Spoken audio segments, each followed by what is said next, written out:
Hey friend, this is a transgender video, and if you are one of those few people who are tempted to drop some transphobic remarks in the comments under the video, there are two things you need to know. First, I'm actually not going to hate you back. In fact, I'm going to channel loving kindness to you just to frustrate you.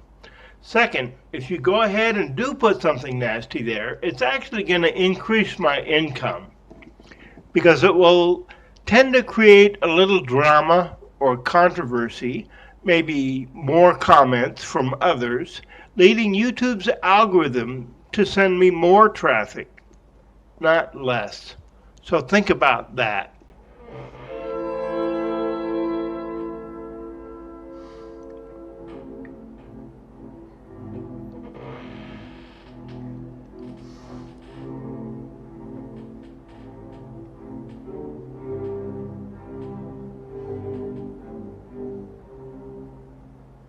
Here are two scenes from a play about incest called Nuts, which was first performed in New York City in 1974. 13 years later, a movie that followed the play closely was made. It starred Barbra Streisand in the lead role as the incest survivor and Richard Dreyfuss as the attorney who helped her. She had been accused of murder and declared insane, which meant that she wouldn't be allowed to defend herself against the charges. But she countersued and successfully proved that she was sane and won the right to be tried. That character's name was Claudia Draper. Recently, I was assigned to play the part of Claudia in a scene from the play.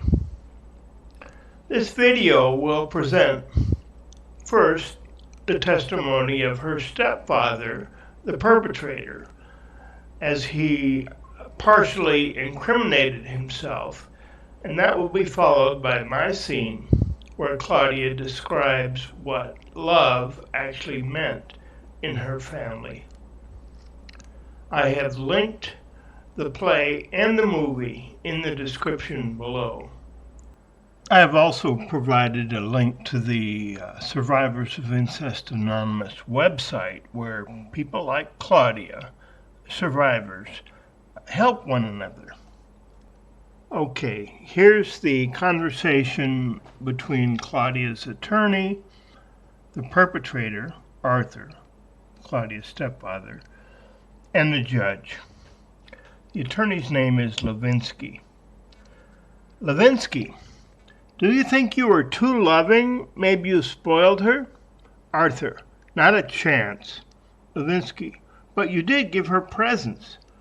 Arthur, she was my little Valentine. I just gave her a gift certificate or a crisp new bill, a 20 or a 50, once in a while 100. She liked that. Levinsky, I have more questions, Mr. Kirk. Arthur, ask your goddamned questions. Listen, get this straight. I love this girl. I was under oath when I said that. When she woke up in the middle of the night with a bad dream, it was me, Art Kirk, who went in there and held her and sang to her. I learned what sounds she made when she was happy and what sounds she made when she was miserable. When Claudia's mother said, Art, she needs a bath, I went upstairs and gave her a bath. She was jumping and splashing and getting water on everything, so my pants got wet. I washed her and I dried her and I sprinkled her all over with talcum. That's why her skin is so clear. It was young skin, so soft, when you touched it, you felt like you were touching something magical. A child's skin is a magical thing. It's got a whole feel to it that you don't find in an older person. I loved Claudia's mother, and Claudia's mother loved Claudia, so I loved her. Levinsky, so your pants got wet? Arthur, straight through to the skin. I'll tell you what I did. I left them off and did the job in my bathrobe. Terry cloth is best. That's what I did. I sang, made faces, sang songs. Off we go into the wild blue yonder, climbing high into the sky. She laughed and kicked and splashed until the day I stopped giving her baths. And by that time, she must have been, Levinsky asked, must have been what? Must have been what? 16 years old? Is that what you were going to say? No, she wasn't 16. No, come on, baby. You know I stopped long before then. You know that. Come on, tell the truth. You know you weren't 16. You were, let's see, you were maybe, I can't remember right now. Maybe you weren't 16. Tell him the goddamn truth, remember? Can't you see she doesn't remember? How can you expect her to know? She's not in her right mind. The judge orders, take a seat, Mr. Kirk. I don't like this. Sit down, Mr. Kirk. I don't like this. Sit down, Mr. Kirk. I'm telling you on your face, I don't like this. Levinsky goes on. Mr. Kirk, didn't you stop bathing your stepdaughter the day she locked you out of the bathroom? Arthur. She locked the door. It's not the same thing. Everybody locks the bathroom door. Levinsky. And didn't you offer her $100 to unlock the bathroom door? The discussion goes on, and Arthur gets more and more entangled. Later, Claudia testifies as to what love actually meant in her family. And her testimony is one of the reasons why she why her sanity was validated. Here's Claudia's remarks. When I was a little girl, I used to say to Mama, I love you to the moon and down again and around the world and back again. And Mama used to say to me, I love you to the sun and down again and around the stars and back again. Do you remember, Mama?